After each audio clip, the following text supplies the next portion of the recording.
Ladies and gentlemen, welcome to yet another Brood War Let's Play video. It's me, it's your boy.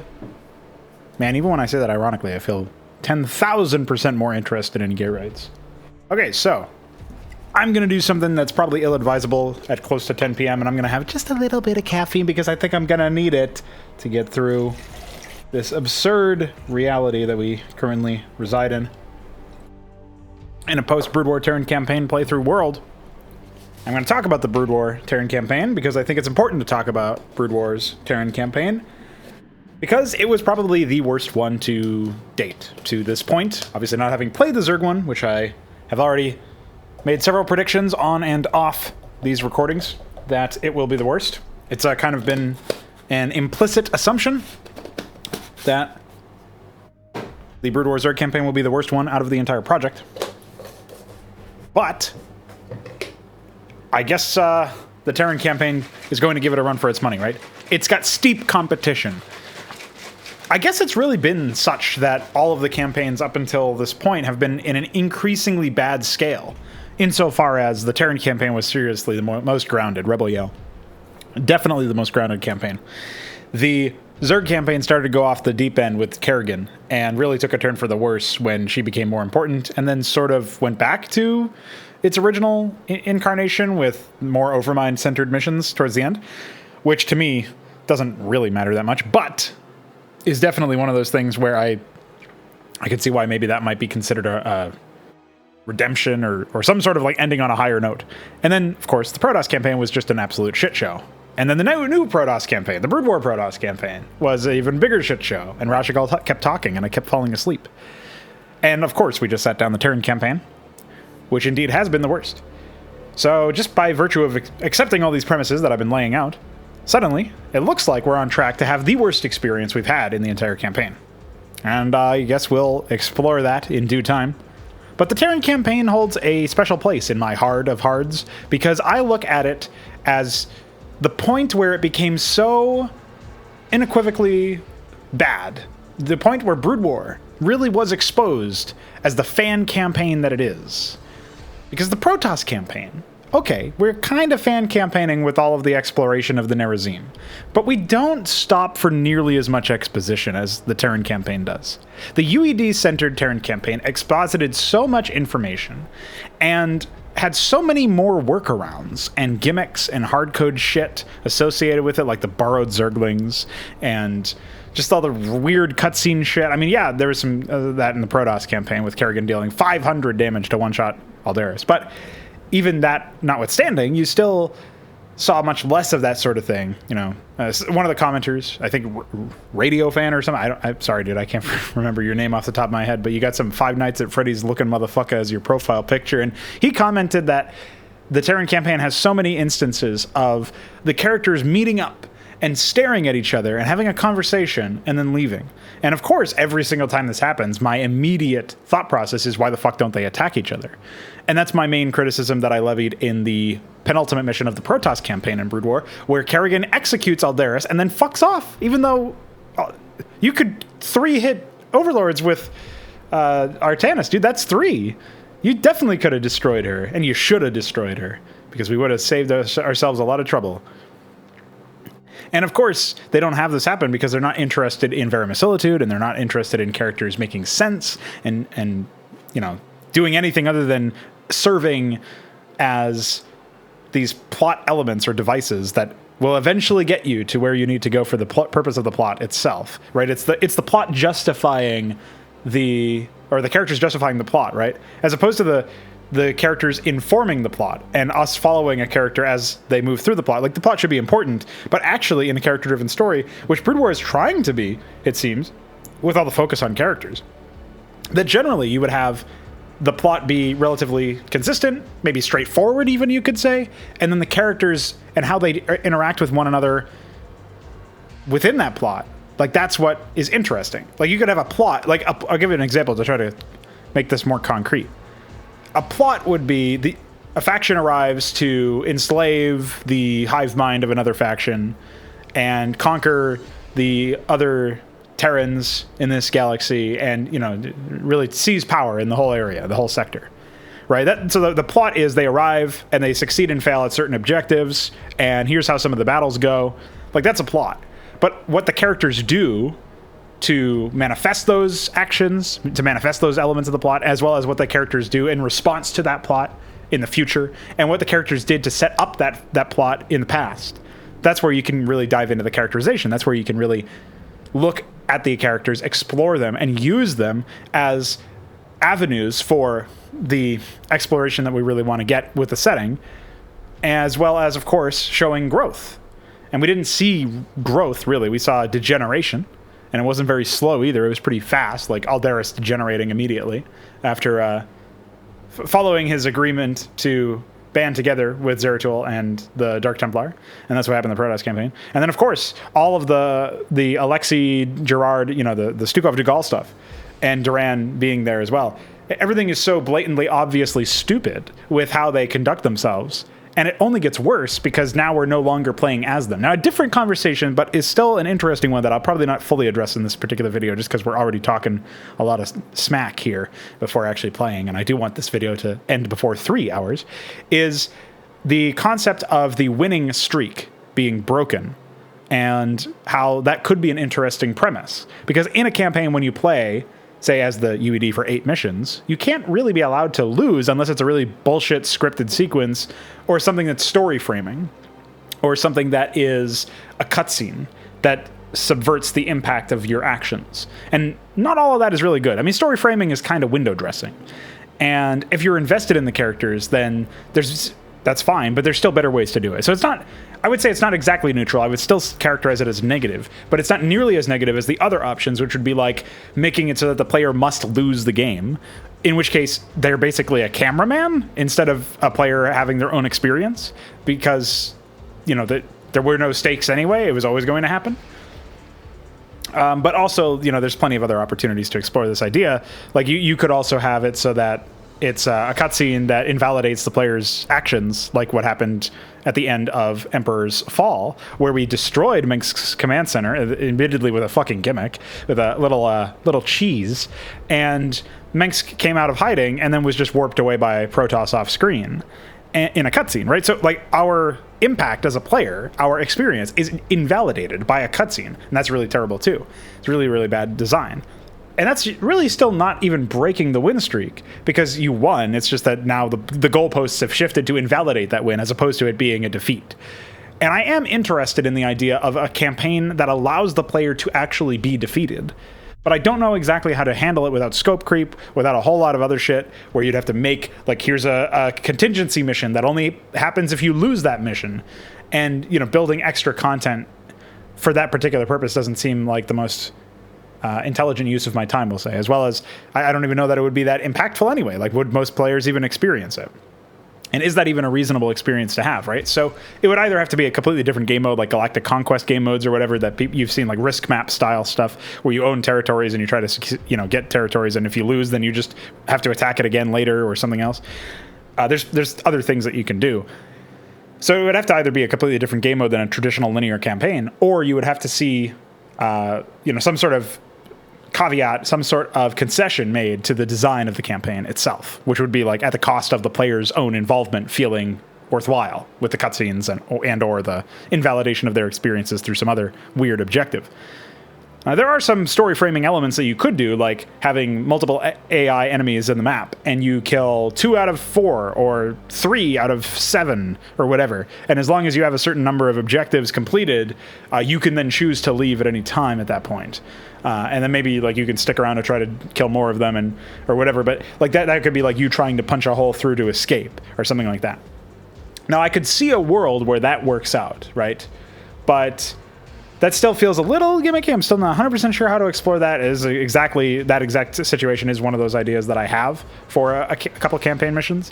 So I will be exploring it at some point, but I'm not 100% confident just on paper. And not that that says much. You still need to explore it, and you still need to execute well on it, but still not 100% sure what to do about that. Like, that's still execution-based. But at the very least, it would put the control back in the player's hands. Or you could have some situation where your forces are bound to get overrun just by virtue of the enemies reinforcements continuing to arrive off world, which would still feel kind of gimmicky because the player can't do much about that. So I wouldn't necessarily want to go this route, but this is another route you could go. And then it's like however many detachments of their forces, like however many players worth of units you can kill.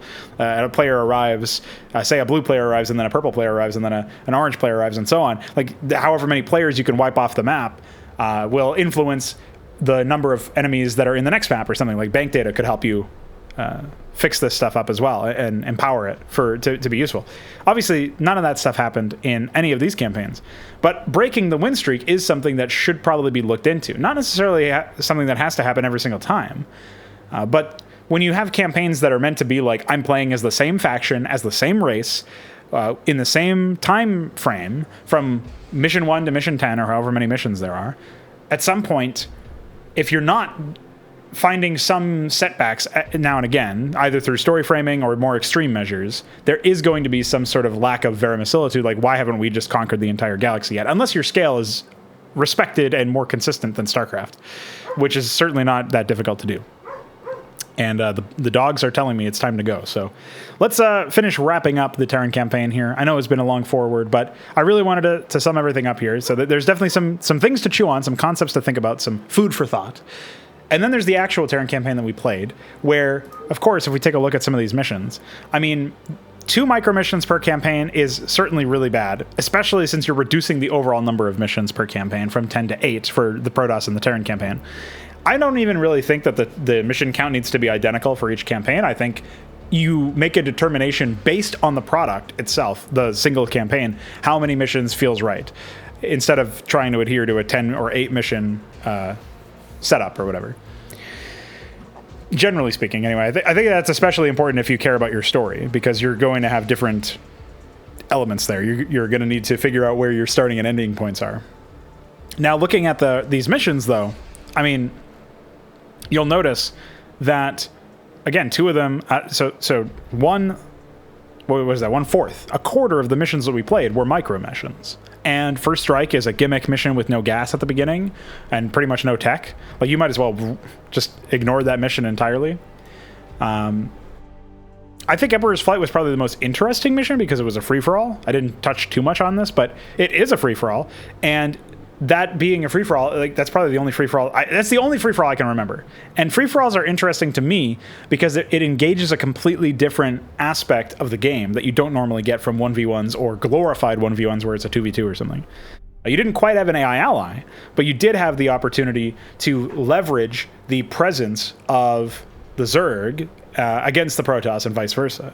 And I think it would have been a lot more interesting if the AI had actually been engaging with one another and with you. Certainly would have been more interesting if the AI was playing the game. But also, maybe you could have explored in an alternate reality where Blizzard gave a fuck about the UED at all in terms of their tech and whatever, that you probably could have explored some way to deploy early draft side disruptor type technology where you can actually coerce some of these Zerg, especially since there are no Cerberus for these guys. They're just supposed to be feral Zerg anyway. Maybe you could try to take command of them in some limited fashion. And that could have manifested itself as a new unit. That could have manifested itself as a new behavior where if you are able to, dominate their hive in some capacity by sneaking, infiltrating and throwing a unit at them or whatever, they become allied to you. There could have been something that you did there to interact with that AI a little bit more directly, instead of it just being, oh, I guess since this map revealer is over on this warp gate, I can see that the Zerg are attacking the enemy or whatever the fuck. So that didn't really make sense to me, but that was pretty much the most interesting mission. Now, all throughout all these missions, you have all of this exposition in the briefings, and all of these assumptions that the game tries to sweep under the rug before you can even contest with them. Like everything that De Gaulle says in most of these briefings. I made this point in the previous video. De Gaulle makes so many points that beg more explanation. They beg for some sort of further understanding of the situation, because why would he jump to such insane conclusions? Like, why is he so easily convinced that the side disruptor is junk in the 3rd mission and should be destroyed, or is too powerful or too impressive to be used against the Zerg in some capacity? And then he just does a complete 180 after the 7th mission, or in the middle of the 7th mission, I guess. And, like, that's not growth as much as it is just him, again, kowtowing to the will of the script writers and to the whim of the script writers, right? He's immediately morphing into something that works for the script and works for the plot, because the plot demands that at first there be this conflict regarding the Psi Disruptor, and later on it becomes really important. And you don't even use it in the 8th mission to help you with the Zerg. Again, a perfect opportunity for you to use it on a Zerg brood near you, such that you have a Zerg ally. You get a taste of what it's like to play as the UED with an ally. Right? Then it's like, oh, there's something about this that sets the UED apart. Beyond Valkyries and beyond Terran boosters and beyond medics, I can, deploy this Psi Disruptor as a structure now. I've made plans with it so I can build it as a structure. And I can do this to take command of Zerg away from the new Overmind and leverage that into an AI ally and allow myself to, experience something completely different than any Terran mission beforehand. Even the Protoss get Zerg allies in their fucking Brood War Protoss campaign. But the Terran, the UED, who are entirely here to seize control of the Zerg, don't get them until after their campaign is over, in which case the player doesn't give a fuck about it, because it's not like the AI can test you at all in any capacity in the first place. All right, dog. I'm getting there, man. Calm down. So yeah, I think the biggest issue is, much like the Zerg campaign in vanilla, actually, the Overmind, this campaign jumped around a lot. At first, we're jumping towards the Dominion, right? That's the first 2 missions, is us sieging the Dominion. Then we go to Tarsonis to fuck with some Zerg and get the Psi Disruptor destroyed, even though it could be useful. And Dugall himself says this is a weapon of such magnitude, the Dominion can't be allowed to have it. Even though they weren't after it. That would have been a more interesting mission if you had the Feral Zerg and Dominion task forces trying to secure this thing and use it on the Zerg, and you've got to wrest control of it from them to use it yourself or dismantle it or whatever the fuck your objective actually is. And then maybe as you're actually trying to destroy it so the Dominion can't access it, and then Stukov says, no, actually we should keep it and we should use it ourselves or whatever, and then you could have that conversation. That would have been way more interesting as a premise for an RTS map. Because again, it's another free-for-all, but it's also this weird thing where you're interacting with the Zerg in a different way, and it underscores the gameplay purpose of a Psi Disruptor, instead of it just being this special structure, this doodad, basically, this glorified doodad, that doesn't actually serve much of a purpose at all, beyond being a unit that you walk close to. And that's really, obviously, another big issue.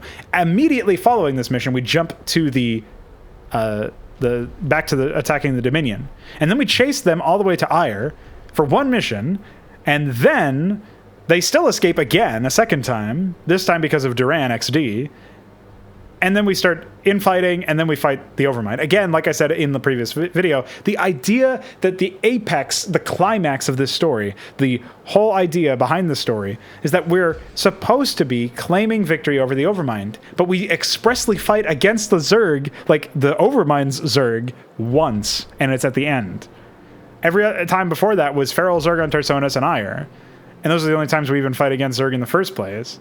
The idea that, I guess technically you fight against fucking Duran's Zerg in Patriot's Blood, but that doesn't really count.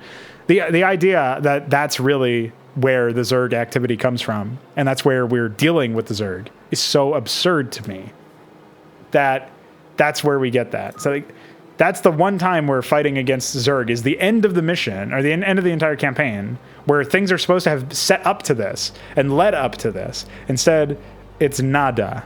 You get nothing, okay?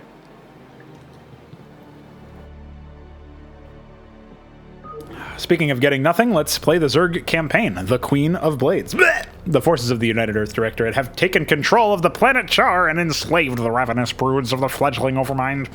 With the Directorate's power Psi Disruptor negating Kerrigan's control over the remaining broods, the UED remains uncontested in its domination of the sector.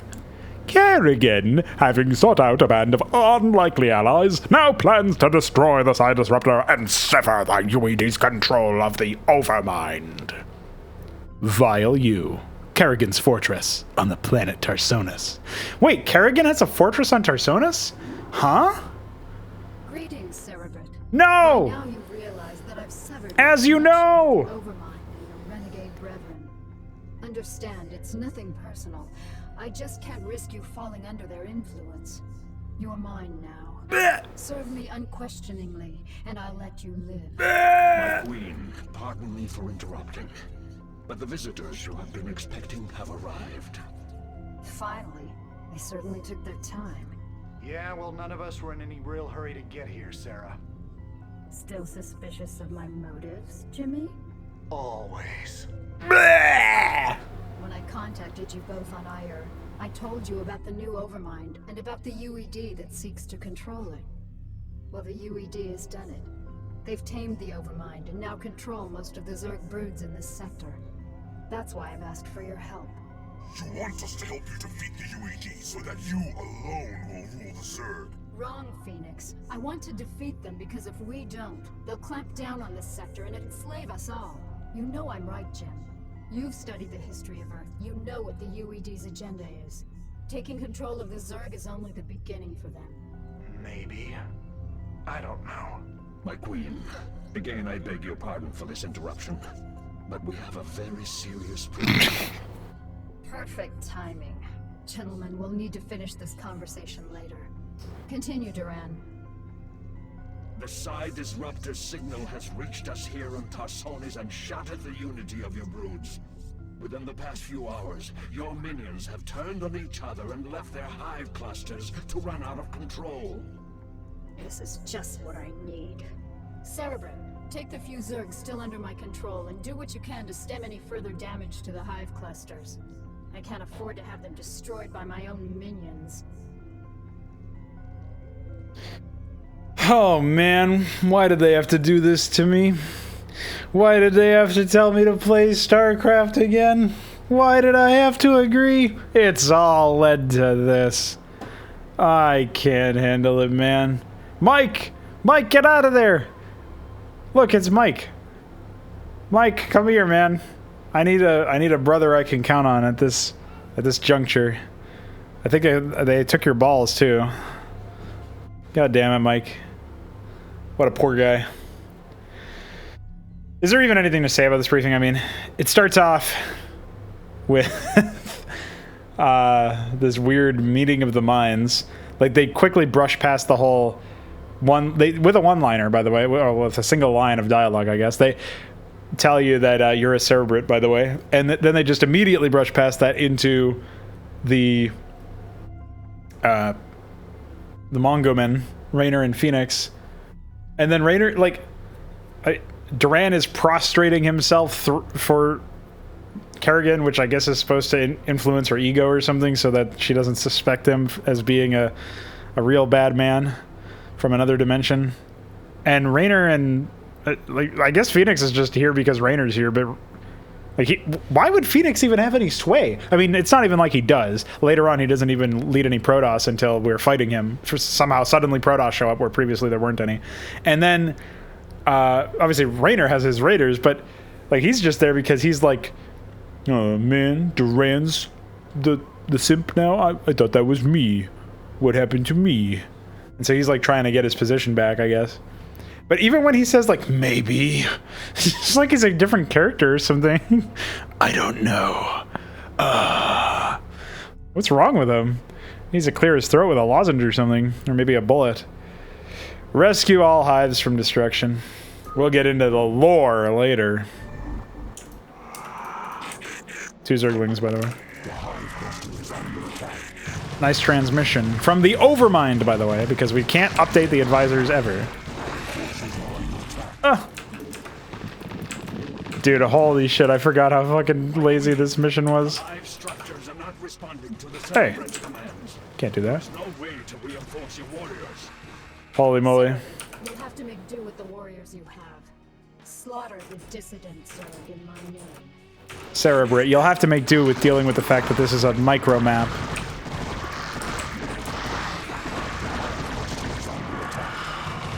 It's not even my hive cluster, dude. Yeah, the idea that you would just create these units, deadpan, man. Stop. Stop doing it. It hurts me. Why are you hitting me? What did I ever do to you?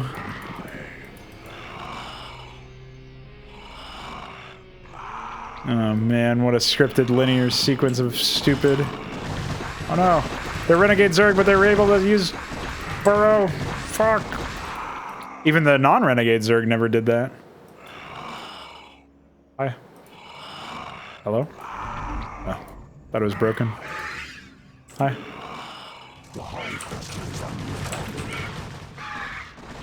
Huh?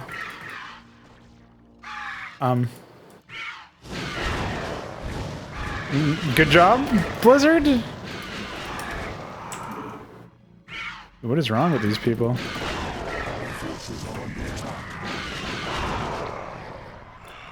I can't believe that. They just... Why? Gotta save that sunken, man. It's gonna come in handy later. Why is there a sunken on the top of the cliff with no hatchery? Oh no! Dude, check this out, man. My units can manifest. Isn't that epic? Oh.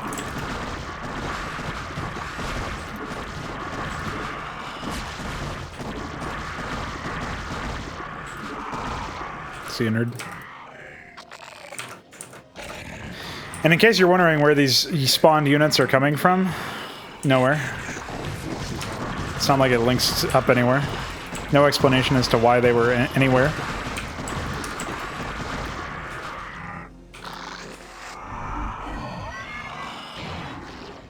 Oh, I wonder what I'm supposed to do with these.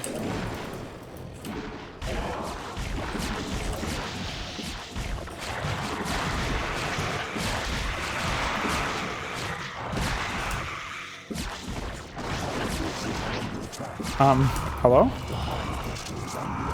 Why is he running away?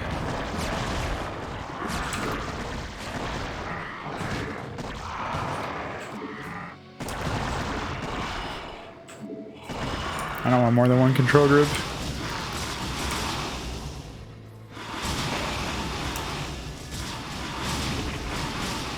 Well, this is a pretty tough map, dude. I don't know how I could possibly deal with it.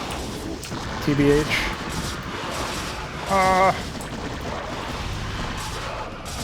And yeah, the Nidus canals are invulnerable. Why? So that you can't lock yourself up from walking through here. Bunch of structures being just, you know, completely invulnerable, by the way. There's never any explanation as to what actually allows for hunter-killers to exist anyway, like...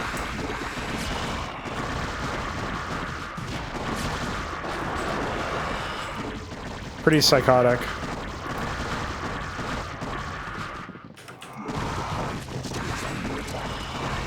Yeah, that's my spawning pool, dude. I don't know why it's placed over there, but it is. Nerd.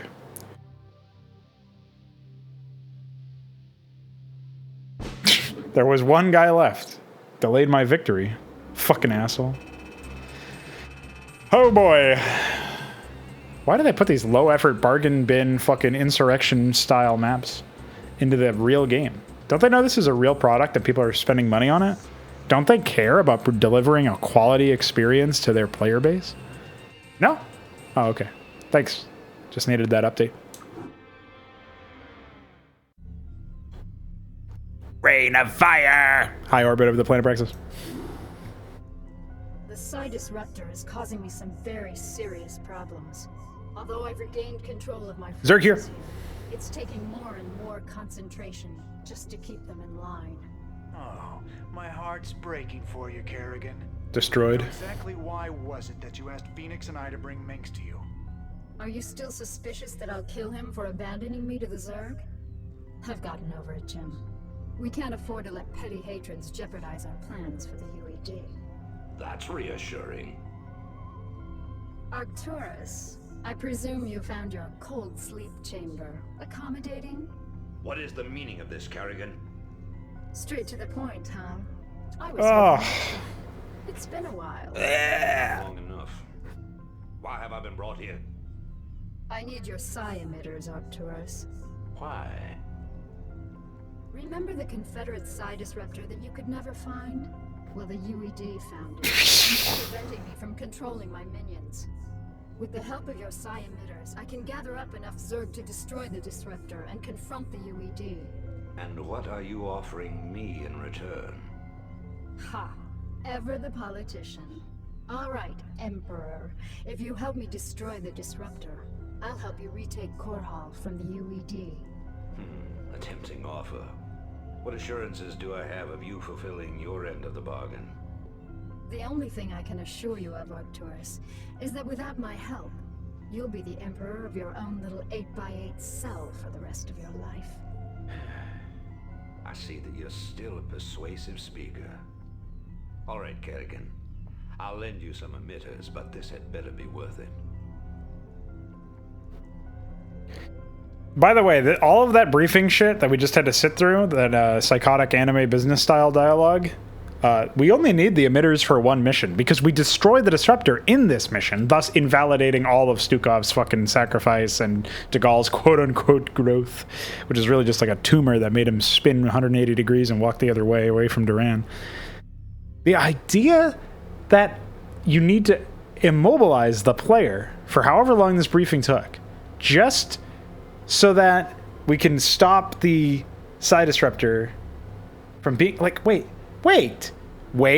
Mengsk was only saved by Kerrigan so that she could take his emitters for a disruptor that they didn't even know wasn't destroyed.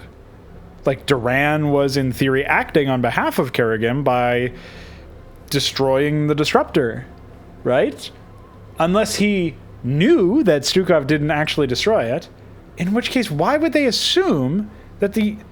I mean, Terran himself, even, like, as a contingency plan, was going to set it to overdrive, or overload, or whatever. Like, unless you assume that Kerrigan is simultaneously so stupid that she would allow the disruptor to live that long, potentially, but also so genius that she would 6D chess the fucking... the battle plan here to assume that her plans previously would fail up until this point. Like, I don't know what to tell you here, man. It seems like a whole, like an entire plot hole just on the purpose of, or on the basis of them not knowing that the disruptor would even be used by the time this mission rolls around. Like, that's insane. Wow. Well, that really blew my brain, but Mengsk is, of course, somehow still in possession of Psi Disruptors, even though he was just on the NORAD 3, which is coincidentally where Duke was, I guess, at the same time. And he got recalled out. And then he was just on a dropship, so he didn't even get his battlecruiser. So I don't even know who was in that dropship. It was just Mengsk, Raynor, and Duke all having a party. 3 men on one dropship. Why did they do this? Just why the whole thing? Why? Why the Psi Disruptor? Oh, cutscene. Objective is to locate and disable the Psi Disruptor's primary power generator. Once we've done that, we'll turn over the mission to Mengsk and Kerrigan. Let's move out.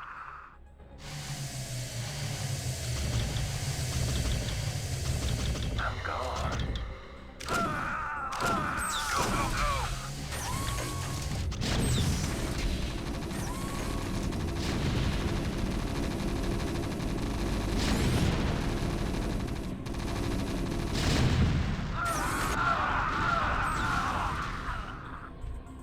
Transit HQ.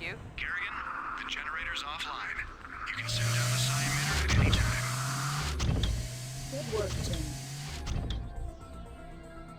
The Psi emitter will be carried by one of my SCVs. With the disruptor's power cut, the emitter should be able to get the attention of any renegade Zerg near it.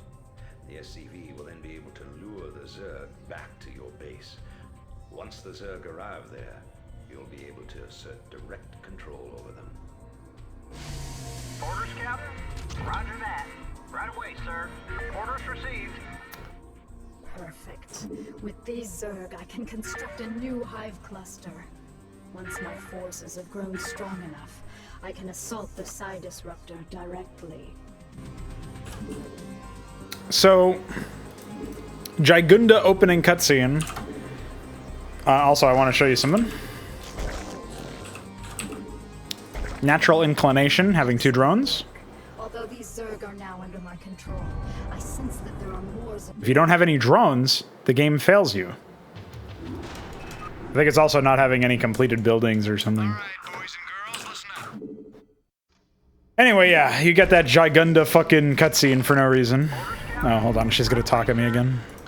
Excellent work. Although these Zerg are now under my control. I sense that there are more Zerg out there. We must lure as many of them here as possible. The idea that the UED wouldn't be controlling these Zerg is really puzzling.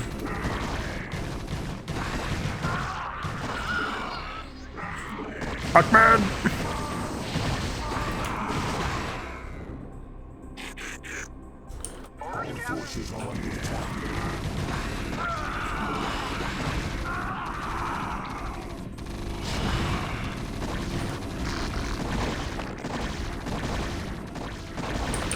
Why didn't the other guys come over here?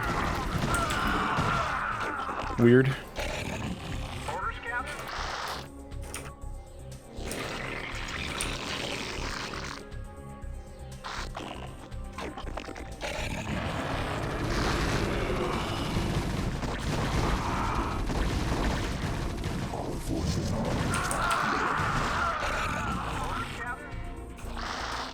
Oh, holy shit, there's even more hunter killers. I thought those were going to be regular hydras.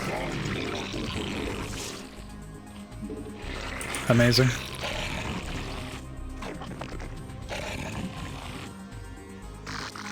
So we've cleared a bunch of pre-placed shit.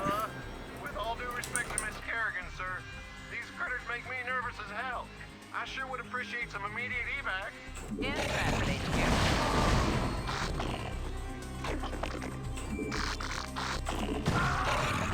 Pranked. Well, now I can just park outside their base and catch everybody else. Oh, I guess I should save here. Yeah, nice trigger sound instead of just giving it to another player and loading it through a trigger, which you also could have done. You lazy fucks. Sure, everything's fine.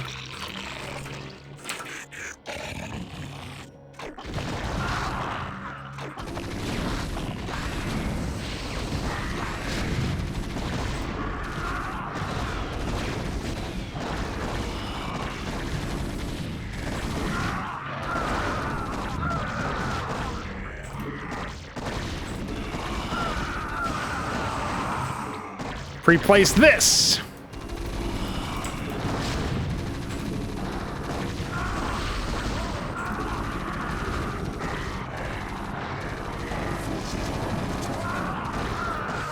If only I had Saber Siphon on this guy.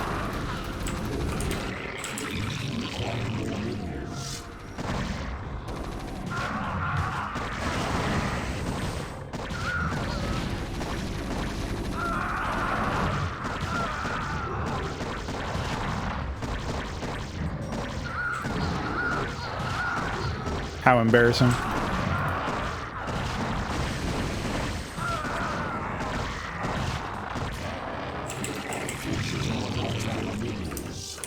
Well, how do you guys feel about the hero mission? Micro mission to hero mission.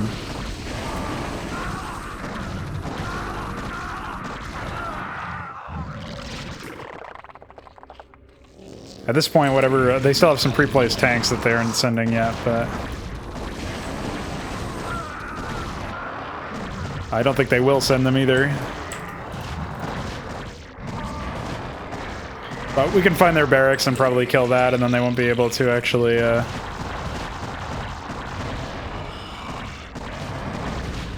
do much of anything.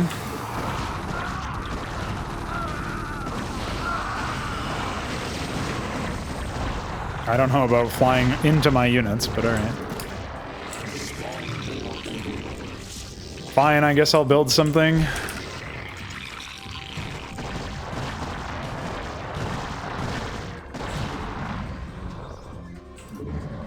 Alright, yeah. 44 kills. Easy.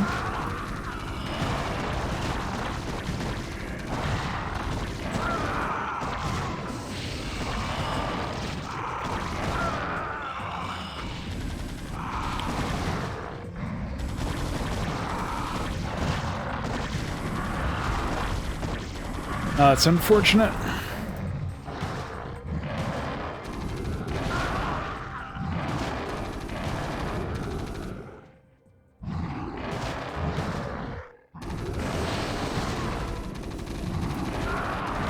I could probably still kill the Wow, they still have a lot of pre-placed units. There's no way they have this many barracks that they'd be able to stream in this many units, but... Oh yeah, I forgot to actually build overlords. Fuck, idiot.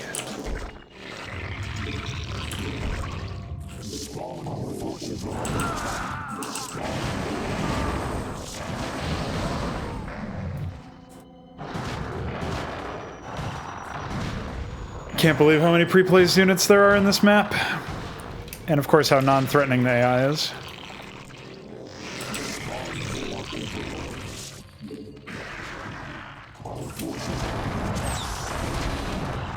That sucks. Actually building tanks now.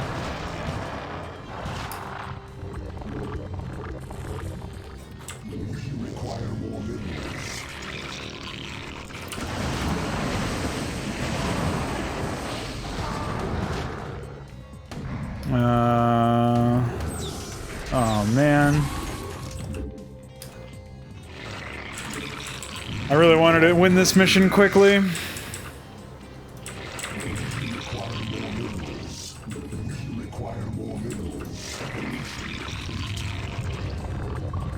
Maybe I can't. Never mind. Fuck. There's so many fire beds, so losing my hunter killers earlier really sucked my dick. I'll probably not be able to win off of this push, so I'll just start making more drones. They're only building those units because of an attack order, I'm pretty sure. They weren't building tanks for defense up until that point, so it's pretty safe to say that they're just dumb.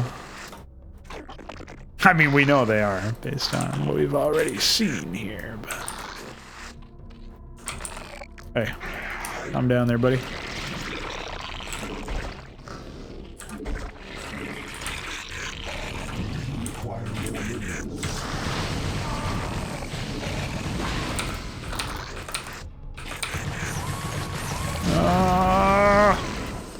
Why must you Ackmed me so?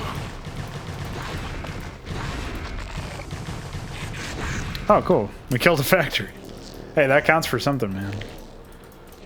And I guess we could just keep slamming out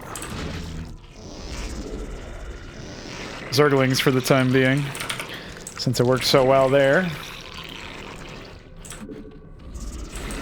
And then after this dozen Zerglings dozen, I can just go for some Hydras.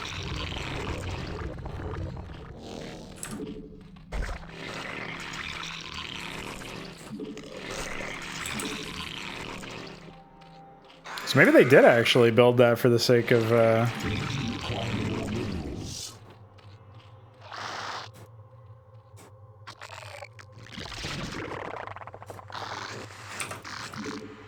Alright, let's mass out over here for a sec.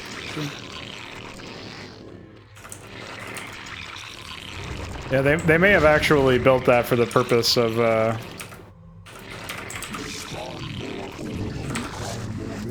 defense then. Or maybe they were retraining guards or something.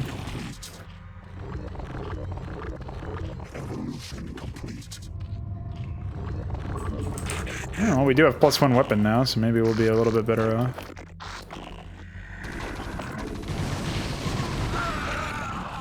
Problem is we've got to infiltrate all these fucking high ground areas, and they have a lot of tanks over here, so probably not happening. We couldn't even kill that Goliath. That's why it's better to just go for like a 6-pack of Hydras here and then grab range on the way, and I feel like we'll be better off. Just get some drones for the next run as well, because my gas income is a little shoddy right now. But yeah, I think 6-pack of Hydras, we get range, we just hug the top here, go through the mineral field up there, and I still think we need to kill the first tank, but we might still be able to do that anyway. Oh, perfect. Happy fucking accident, dude.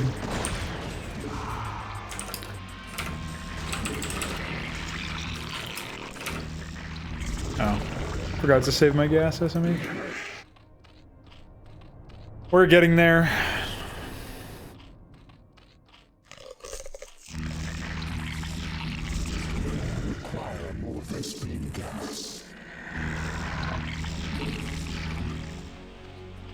Excellent Hydra pathfinding. Dude, who decided Ursidons were a good idea? I want them fired, whoever they are.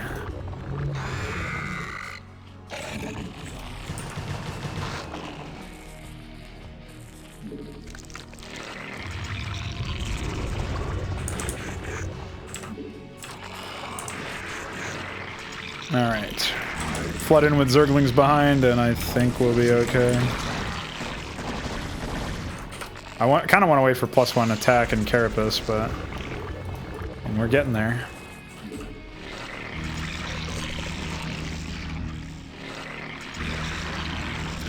I remember in the earlier drafts of this, earlier runs that I did with these missions, I tried to go air units, and the sheer number of missile turrets always gave me kisses, but...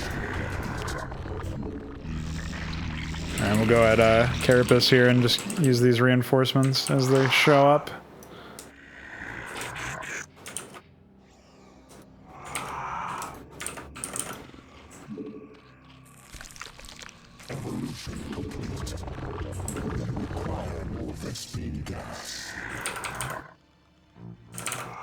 Hi.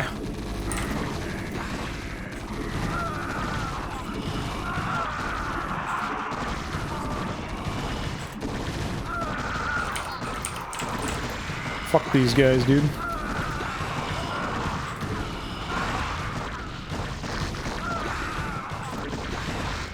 I like how they're not even mining from over here. Gee, I wonder if that's the result of a fucked town assignment or something.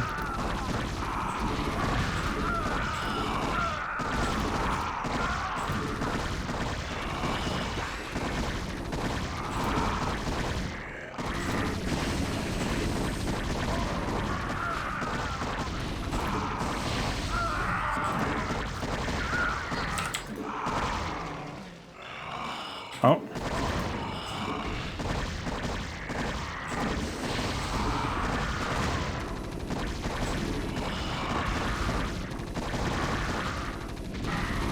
Guess we'll pull back for a moment. Oh, okay, we're still not back enough.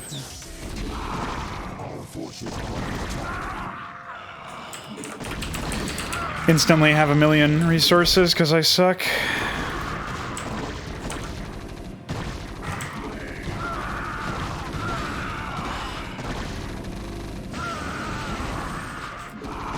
Fuck you, Ackmed!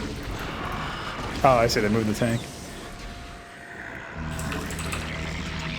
Well, we got it down to half HP. We could just get it down to burning them and then laugh at them. But yeah, not a very engaging mission where you're just, again, slogging through a bunch of shit. I mean, surprise! Like, where have we seen this before?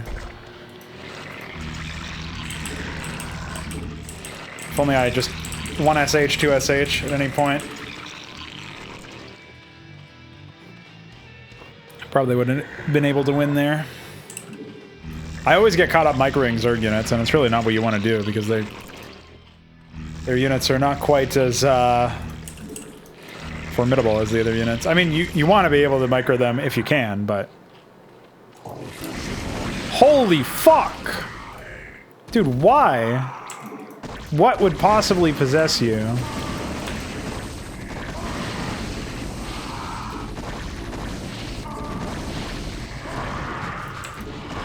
Oh yeah, of course. Why wouldn't you put a tank over there?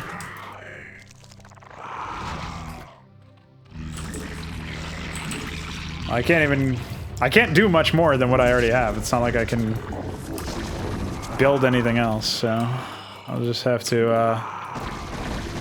rely on my lovely upgrade advantage here.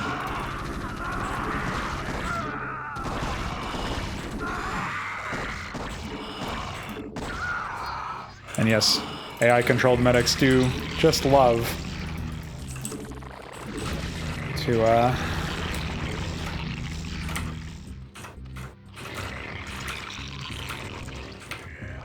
they love to suicide. When all other units in the attack squad are dead, you can bet your ass the medics will still be running in like lunatics. By the way, if I win that bet, I'm not taking your ass. I don't want it. It's clearly already been used.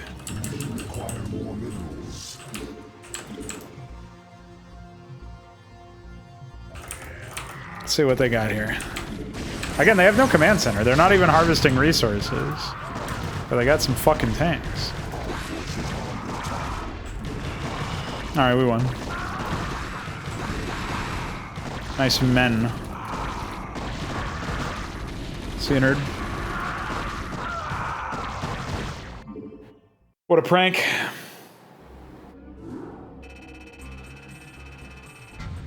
Not really much of a map. You know what I mean? In order to get a better idea of what I mean, let's take a look at this map. So you had this huge opening cutscene at the beginning of the map. This is originally supposed to be one of the nice start locations. Originally, this was actually supposed to be a gameplay space area. There's even like cut dialogue where you will be able to hear some of that stuff. There's like some dialogue where Marines like, oh yeah, I forgot. Technically, the sound file is not actually in the map because it's in the MPQ. Men.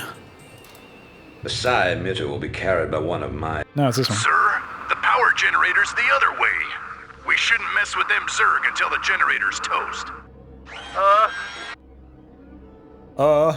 So yeah, that's like one of those cut lines that they were gonna put in here for the purpose of giving you more direction, and they realized that a microsection after a microsection maybe is not the most important thing in the world.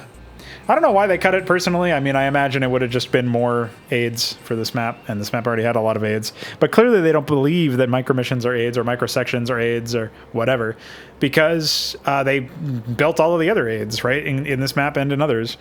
So the idea that it's something that they would shy away from seems really laughable to me. This doesn't hold up based on what else we've seen. 3 fire bats. So the other big issue here, besides the fact that this opening cutscene takes way too long, and it's like this choreographed shit where you got like one power generator blows up and a bunch of other ones near it blow up, and so that's inconsistent with power generators that we've seen in the past. And then the SCV moves over to try to repair it, but it's actually just triggered a move there, and then it gets attacked by a Marine and flies into the siege tanks. That's why I was like rapidly selecting it earlier. So that's stupid. And the idea that they would be guarding this with 2 Marines, by the way, like, I think not, considering all of the other units that they have pre-placed everywhere. So this is already shit across every metric, and really just breaks even more of my understanding of the game and the factions, and once again insults the intelligence of not only the player, but also the faction that the player was just playing as. Then we get over here, and the Zerg are being monitored by units, but not controlled by them. Maybe this is supposed to be like, oh, the Psi Disruptors ceased control of them, but didn't make it so that they were hostile to the Terrans, which is what you would think. Like, a version of this map that actually made sense would involve killing the Psi Disruptor so that you could secure the allegiance of a conquered or mind-controlled brood of some sort. Like the UED's pet brood or whatever is kept in check here. And so maybe this would actually be a primarily ZVZ mission with Terrans being here as like watchdogs or whatever, but not necessarily as like a full-blown defense squadron like they are, or a full-blown like attack squad or whatever. Like maybe that's all it would be. And I think that even that might make some sense. Inaccessible mineral field. Inaccessible mineral field. So yeah, it's just sinful, man.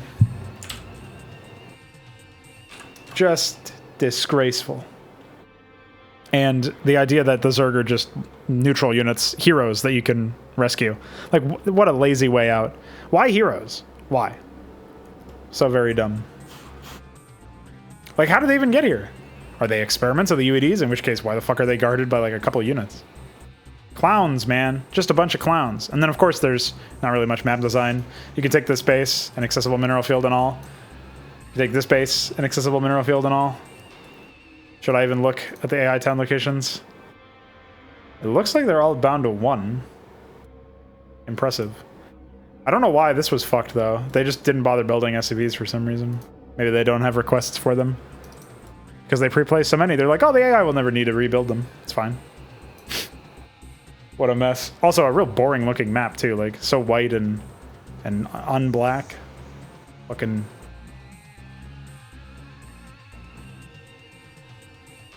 Oh boy. Well, we got more shit to suffer through, so we may as well get to it. If I can find my fucking process. Here we go. The Kel-Morian Combine. Command ship Hyperion, orbiting the planet Moria. Now that the Psi Disruptor has been destroyed and Kerrigan has regained control of her minions, I fear that she will forget our pact and turn on us. I know what you mean, Phoenix. I'd love to believe that she's on the level, but there's a part of me that just knows better. However, I do believe that she's serious about taking out the UED. The only real question left is what happens to us when she wins. If you ask me, she's completely untrustworthy. But so long as she'll help me retake Core Hall, I'll work with her. Shut up, Arcturus. If I wanted your damn opinion, I would have beaten it out of you. And in case you forgot, you're the reason she became what she is in the first place. You boys should really learn to play nice with each other. Kerrigan, are your forces ready to assault Core Hall as we planned? Nearly. I still need a substantial cache of resources in order to build up my primary hive clusters. I'm wondering if you gentlemen wouldn't mind going on a fuel raid for me. It sounds like you've already got a plan. What are you thinking? I'm thinking that we should pay the Kel-Morian Combine a little visit. Moria is one of the largest resource nodes in the sector. If you can bypass their defenses and steal enough resources from them, we'll be able to afford a full-scale assault on Core Hall. It's risky, but I think we can handle it. Phoenix, are you into this? If it betters our chances, I will lead the assault myself. Great. Let's get moving. Do you think they suspect anything, my queen? Of course. They aren't stupid, Terran. Yes, they are. They're siding with the evil they know over the evil they don't. They simply don't yet realize what it will cost them. Dude, why is Kerrigan so fucking cringy? I swear I'm going to be cringing throughout the entirety of this campaign. Every single briefing. Most of the cutscenes, if I had to guess. What a mess. Also, again, Phoenix is and Reyna are like supposed to be best buddies, but one of them is seen and the other is not. So this would have been a perfect opportunity to have like the Protoss show up, the Zerg show up from Kerrigan. Like, there's no excuse for the Zerg to not show up here, right? So why doesn't Kerrigan lead the Zerg? Phoenix lead the Protoss. Reyna lead the Terran. You got 3 allies, well, 3 players on the same team against the Kel-Morian Combine. Perfect. Why not? I don't understand why this would be a problem. And yet they make it as boring as fucking possible. We just control Phoenix by himself. So, and of course, you've got to keep him alive. And of course, this objective is shit, but at least you can kill the enemy structures and win that way. So that's probably how we'll do it. But I do warn you ahead of time, there's a huge amount of defense grind that you're going to have to deal with. So beware. Obtain 10,000 minerals. Phoenix must survive. Cerebrate, I want you to infest as many Terran command centers as possible. Once they're infested, we'll be able to use them in our coming assault on Core Hall.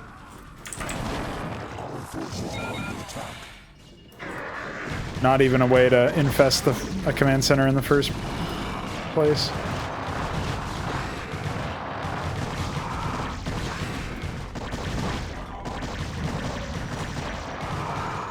Why?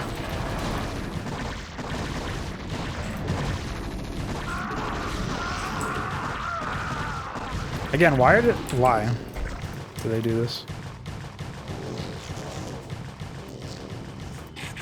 Well, get the Zergling out of your way, dude.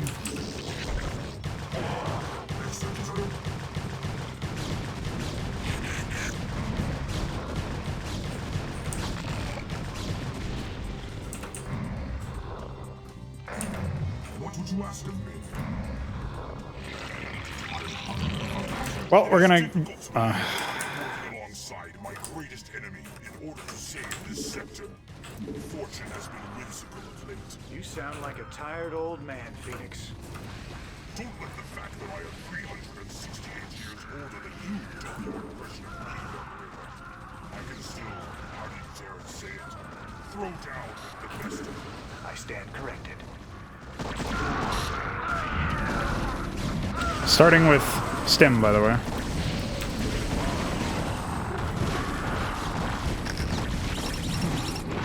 Oh, it hurts so bad. Starting with 3 pre-placed clats.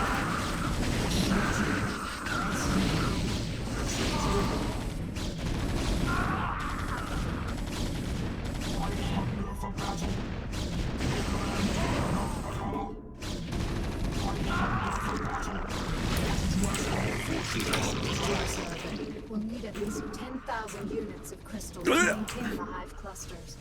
Don't come back with anything less. Dude, holy fucking pre-placed brigade! Emphasis on the gay part.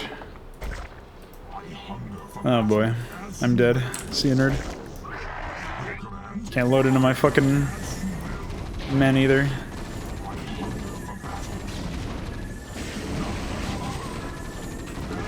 Hey, fuck off, dude.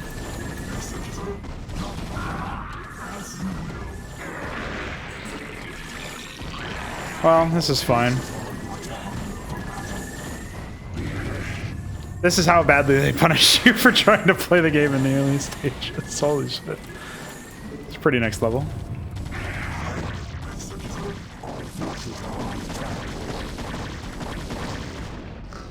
Destroyed. TBH, meanwhile this guy's fucking spinning like a lunatic. Wow. I didn't quite expect a smacking of that nature. Oh yeah, you don't say.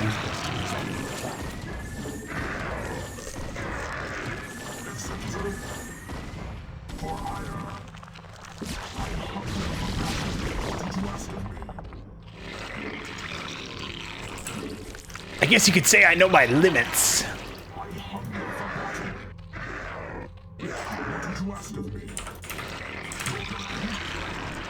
I'm sure there won't be men over here to try to kill me.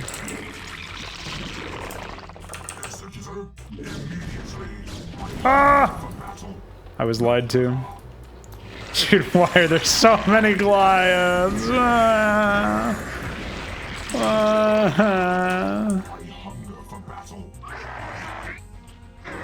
What did I do to deserve this treatment? What misery. Why did they start out with stim and a million pre-placed Goliaths?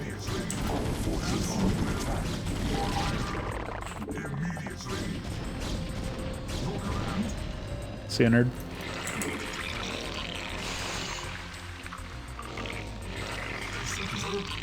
This is a terrible mission for players who are still learning the game, which you really shouldn't be.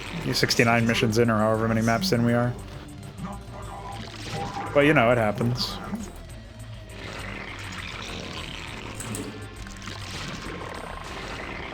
Because it basically encourages you to not play the game.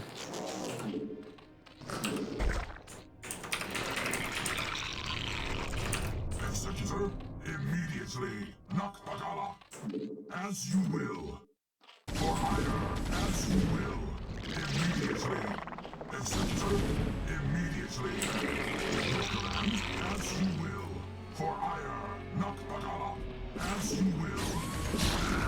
Oh boy.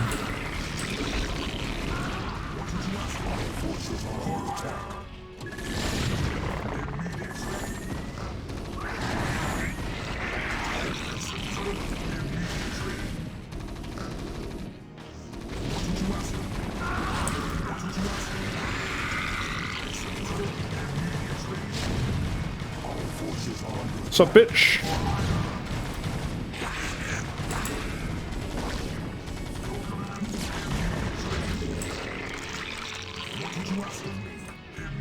It's all good. Everything's fine. We simply have no issues. Okay, bye. Dude, that guy just fucked right off.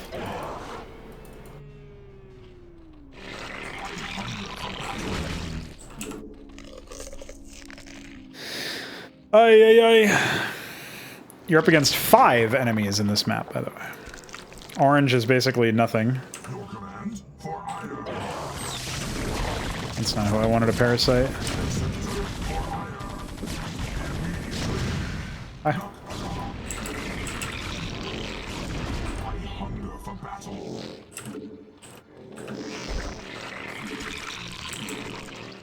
What would you ask of me? Holy moly, we're really starting this one off on a deficit, boys.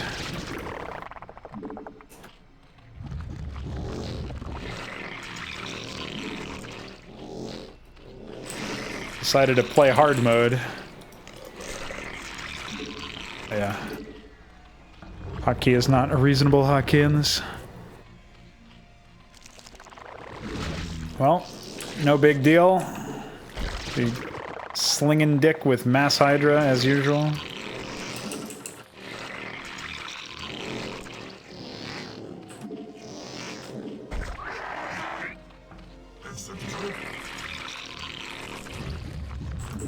Require more minerals.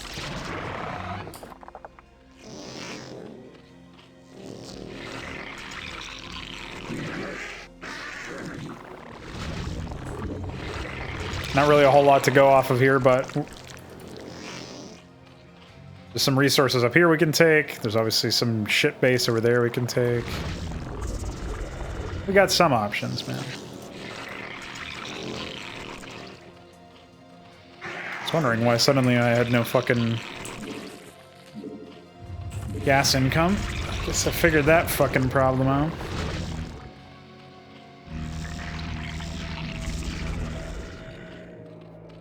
Somehow lost all of it. Probably through tank shells.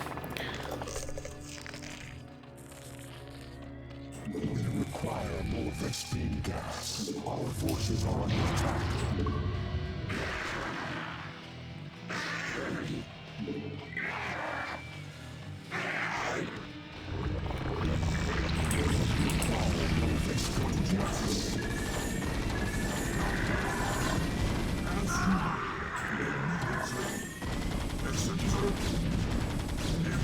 Nice attack, by the way.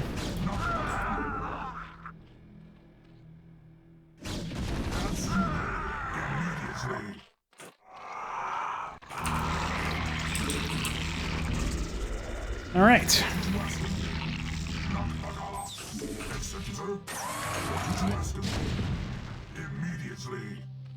Hi.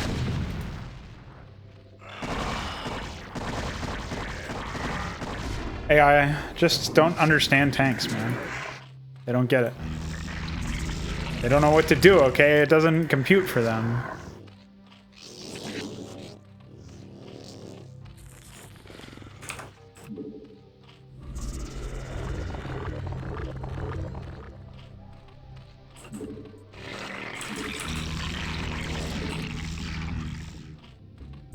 Our forces are under attack. So yeah, this is the base that I was talking about earlier.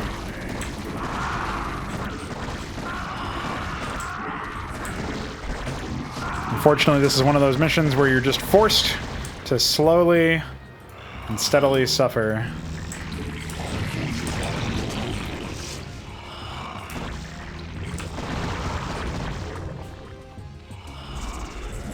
Require more minerals. Nice fucking start location.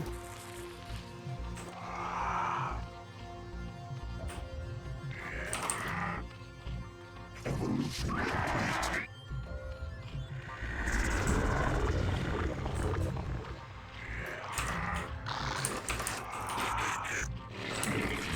All right. Guess we'll go ahead and poke our heads up here. What's up, dude? Require more minerals.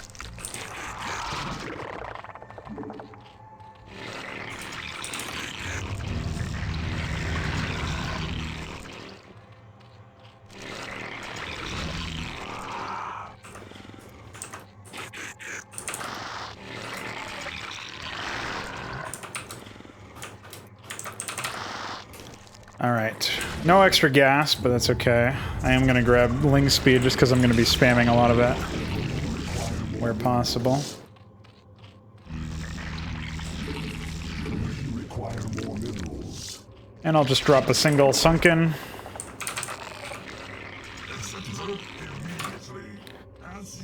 And Phoenix can defend it from wraiths, I think. Not too much trouble.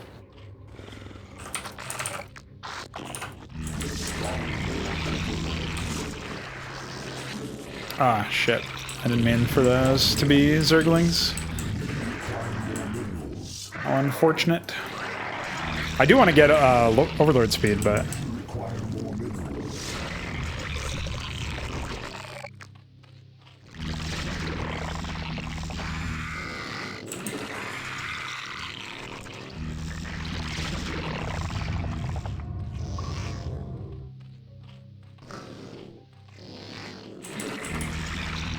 It's another one of those things that just requires a whole lot of gas, and I would rather save up my next bit of gas for... Well, I guess I have enough already, but... Alright. Should be good enough then. Yeah, I wanted to grab Carapace as soon as possible. Hey, we can get Hive Tech now, which means Zerglings can actually be viable.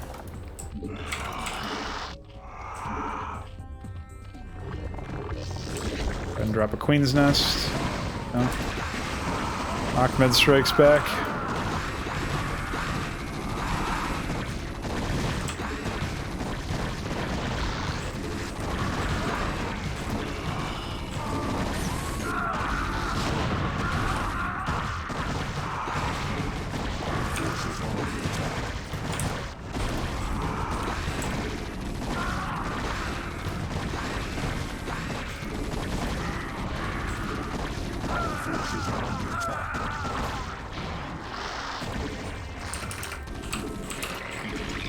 He'll walk into the sunken colony pretty soon.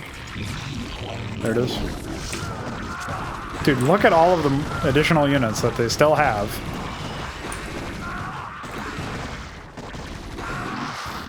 Pretty unbelievable. Oh, is this depleted now? Or? I don't know.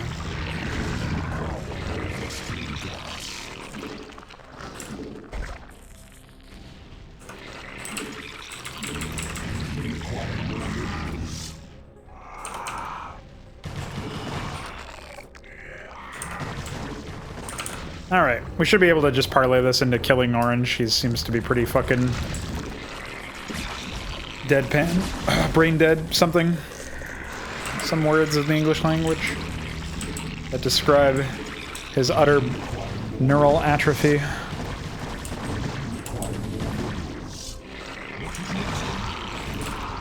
White and blue, in my experience, are definitely the toughest nuts to crack. Blue in particular has a ton of ghosts and stuff, so we're gonna need to bring overlords, but it shouldn't be that big of a deal. We should be able to crack them. This Kel-Morian Combine continues to operate while the UED grips the Dominion with an iron fist. I'll never underestimate the motivational effects of Terran greed again. Thank you for your social commentary, Phoenix. A very important aspect of this game. Alright, go ahead and drop some stuff there.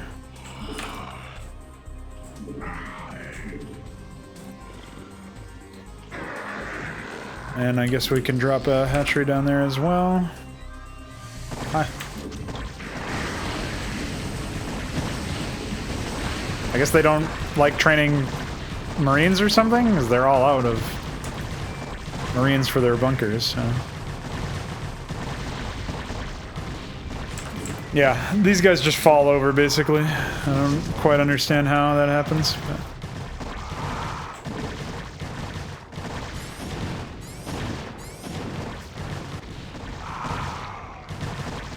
Oops.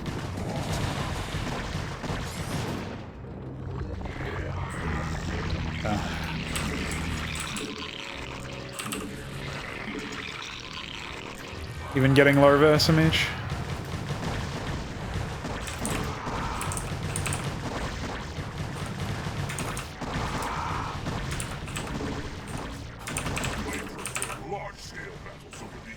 Me too. My heart longs for the end struggles of my youth. Go into battle alongside my Protoss brethren again. Time to tell all things. All forces are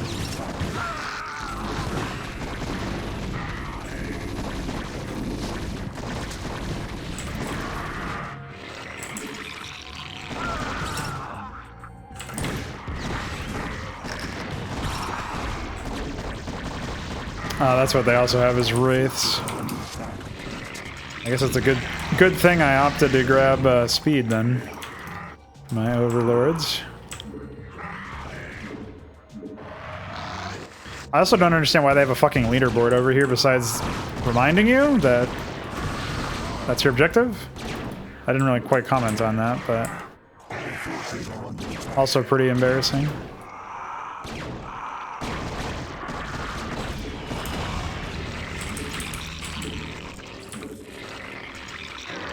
I did send a drone up here, or no? I guess not.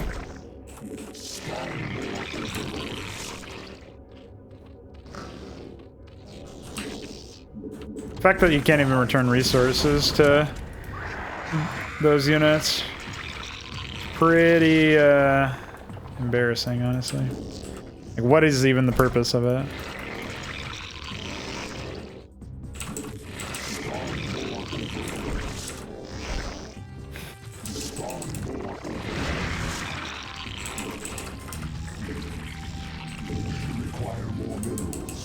Come on, you can do it. Alright, see if we can fuck Blue. He's got, like, mines and all sorts of other shit. Tanks, ghosts. I think he's the one who also tries to nuke. But I don't really remember.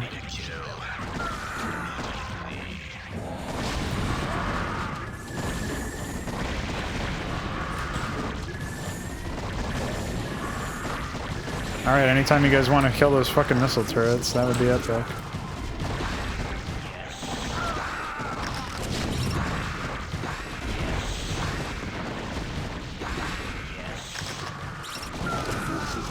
Alright, well. We didn't quite get much use out of the good old end, but...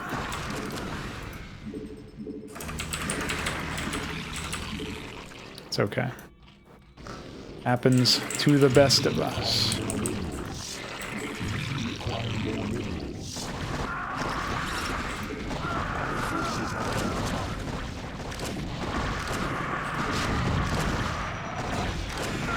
Yeah, the dematrixing tanks is pretty rough too.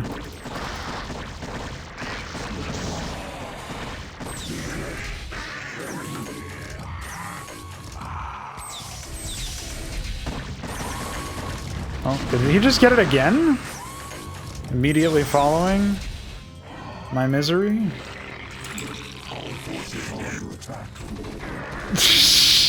Wow, man.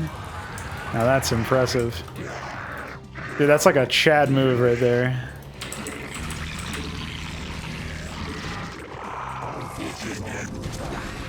Oh yeah, he's got a bunch of shit over there for some reason.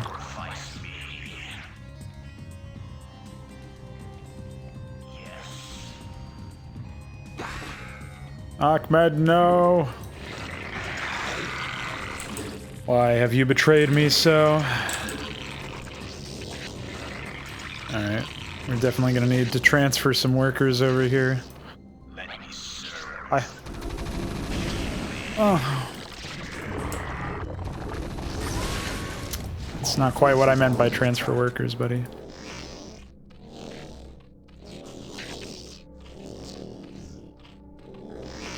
I meant move in a slightly more intelligent path. Notice that white has barely done fucking anything this entire time.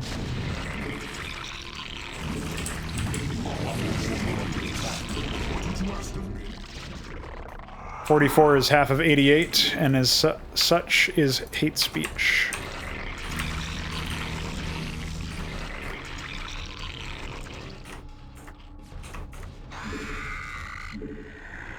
Jesus Christ. No! Oh! Why do they do that? Pretty much the only reason you would even want to kill Red at this point is just to get rid of his fucking Mongolism.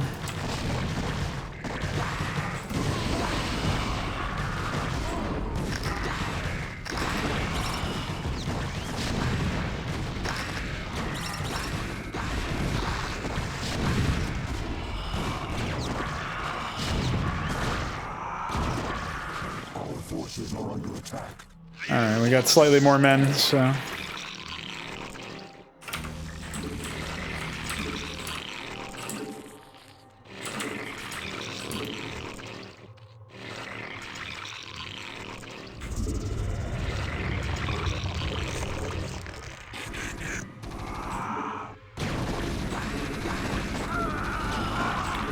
So yeah, this is pretty much the only reason he's difficult to crack is because of his fucking pre-placed brigades, and I mean it's the same reason why they're always tough to crack per se. It's the same paradigm by which there is quote-unquote challenge. It's just straight up grind. Infinite money, bunch of unearned inalienable advantages like pre-placed units.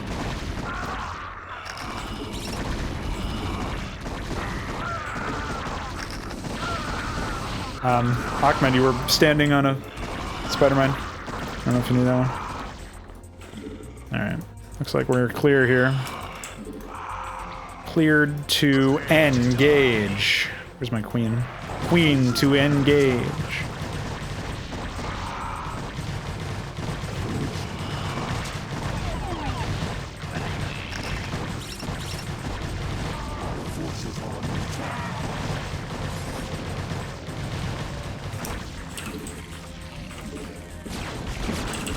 How embarrassing.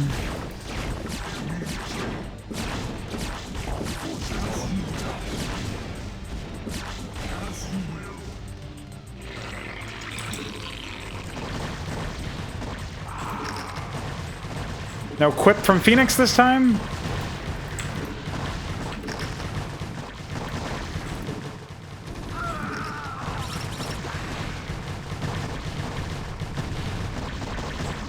Alright, we'll just clean up the whole bottom of the map here in one fell swoop.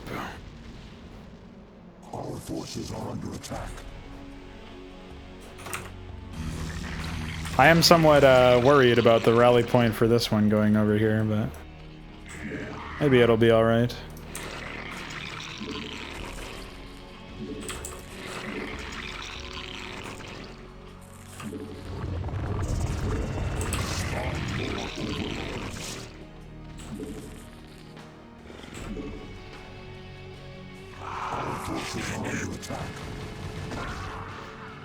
All that pre-placed junk that I had to clear out.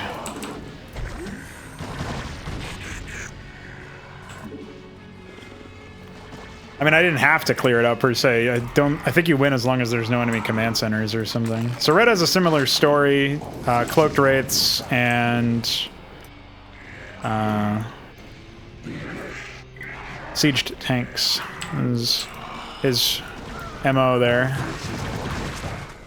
But should be a little bit easier for me to clean out because I have more upgrades now, among other reasons. And then White is next. I probably would have won this now if I hadn't spent nearly as much money, because as you can see, even with trying to spend all my money, I'm banking up all of the, like up to 2K, right? So it was up to a quarter of my initial, my objective there.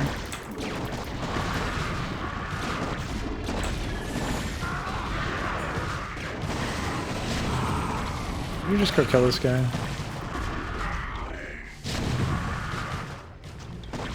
And yeah, even that was obviously not enough. But we've pretty much committed to it, and even though White has not attacked us with anything, not even my poor sunken colony that's sitting here doing nothing, we haven't seen any action from him whatsoever. You know, despite all that, I'm still going to execute him. Well, I may not. I mean, if I'm already halfway there, I might as well just fucking AFK.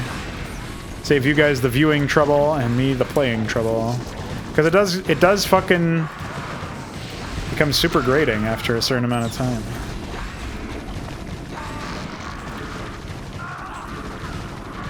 Right? Just the sheer number of tanks, most of them pre-placed, some of them reinforced, but pretty much all of them unearned, because the AI didn't actually get any of the money organically, right?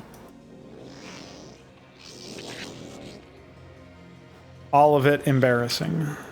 I just need a third command center, so. Because 3...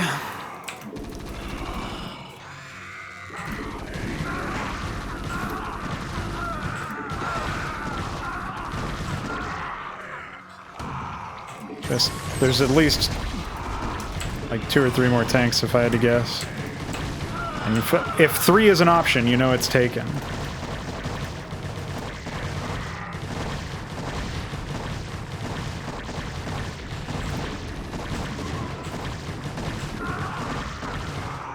Oh, I guess maybe not. Maybe they still have to build them.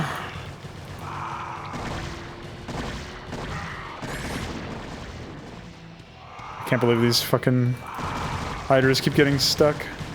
Yeah, I guess I'll just fucking float my money at this point. Build a hatch over here. One over here. I seem to have broken through with my legion of men. Oh.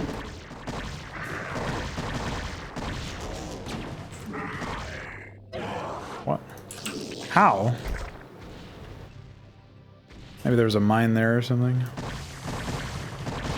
Pretty sure there couldn't have been, though. Oh, speaking of Queen, I am going to need to get that guy, that gal over there.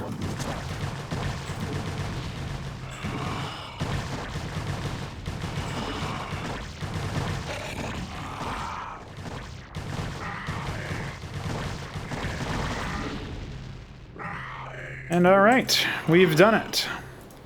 And you know what? Let's see how this first attack goes against white, since I still have a ton of shit. Honestly, I thought we were gonna have way more difficulty than we wound up having. Cleaning out the rest of red, but he basically fell over after a certain point, so... see what happens. Maybe we'll get lucky. I mean, they've barely upgraded.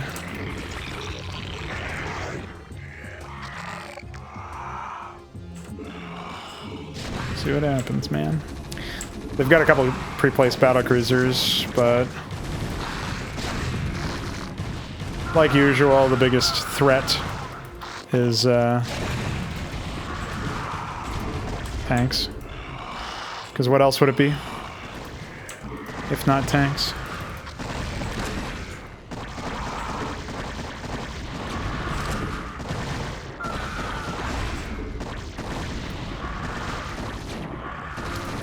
It's the tanks right underneath the battlecruisers that are the real threat here.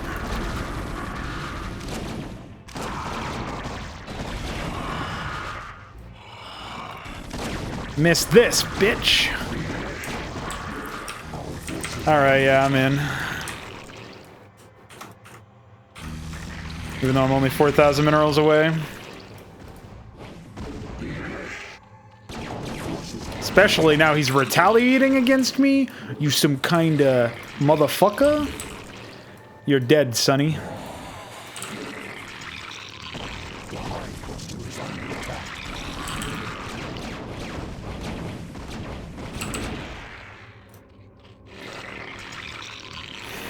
Can't believe even after all that we're still... all those hydras. Oh wait, this guy doesn't even have cloak. In fact, he barely has upgrades.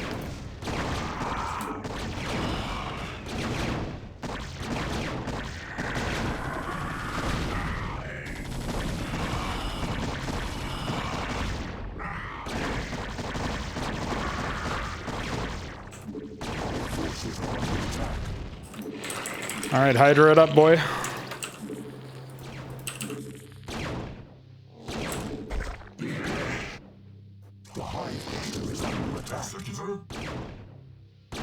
Oh, chew.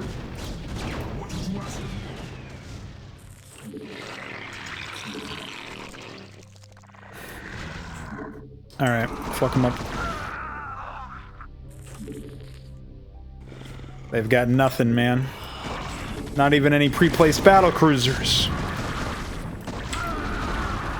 I am gonna need to send some more overlords over there. My fucking tank. Dude, I like how they're walking through each other like lunatics.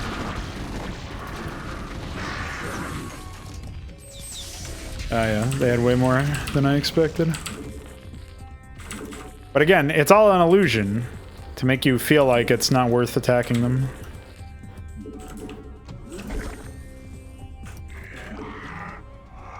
Oh boy. What misery. Slogging through 5 pre-placed bases.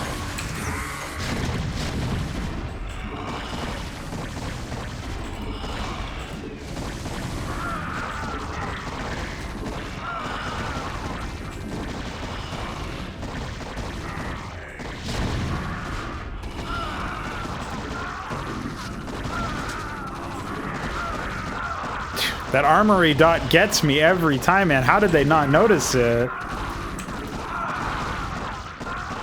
It takes a second to fix. Shit. Oh my god. Why? Oh, he's got even more. Oh, it's alright, it's fine. At this point, they've got nothing. In case they rebuild their ghost, I'll send some more men. Let's go, boys. Kill that command center before my queen runs across the entire map and infests it. I can't have more than 3 or less than 3.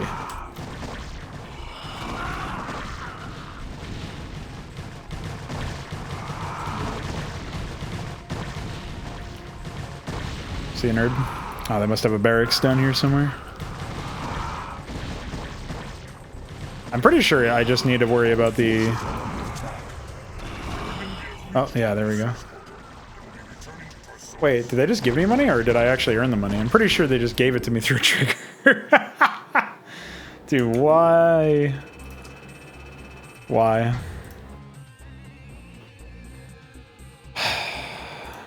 Is it any wonder that this is an unmitigated disaster? Well, check this out. So we got... I guess we only have 2 pre-placed battlecruisers, and they built another one, which is impressive. Didn't 3 place battlecruisers.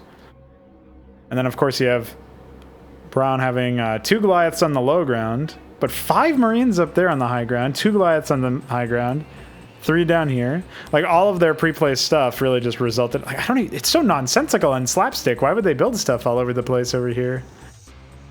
Like, somebody wanted the bases to look aesthetic instead of actually being sensible, thus breaking my immersion even more. Just like, why would you put, like, a bunker smack in the middle of where you have to place your structure? At least I think it is. Yeah, it's, like, obscuring it by 1 tile or whatever. So, I mean, even that notwithstanding, I don't get it, man. What is yellow even doing here besides offering a mess for you? Oh, man. Check out these bases. Holy moly. I can't look. I can't look. I can't stop looking. Fuck me, dude. I can't believe this is a real thing that people really released. Released. Well, that's it for this episode of My Misery, I think. I don't know that I can take any more, and it's already been an hour and a half because we talked for a lot. I guess this will be, unsurprisingly enough, a 3-parter in terms of how long it'll take me to get through the Zerg campaign. The Zerg campaign has 11 missions, if you count the bonus mission, so it's significantly larger than the Brood War ones, and obviously even larger than the default ones, assuming you don't count the tutorial for Rebel Yell, so... Pretty messy, pretty unfortunate, but all these pre-placed units, all this grind, map design with the rally system rallying you through Red's base kind of fucks with you if you take this base, but it's kind of a minor polish point as opposed to it being a significant issue. The significant issue is much more ingrained in the map design and the pre-placing of all these fucking units. What a mess. An incomprehensible mess. Well, like I said earlier, sure hope you enjoyed this unfortunate existence that I am currently showcasing. And, yeah. That's it for now. Stay tuned for more cringe, and I'll see you guys next time.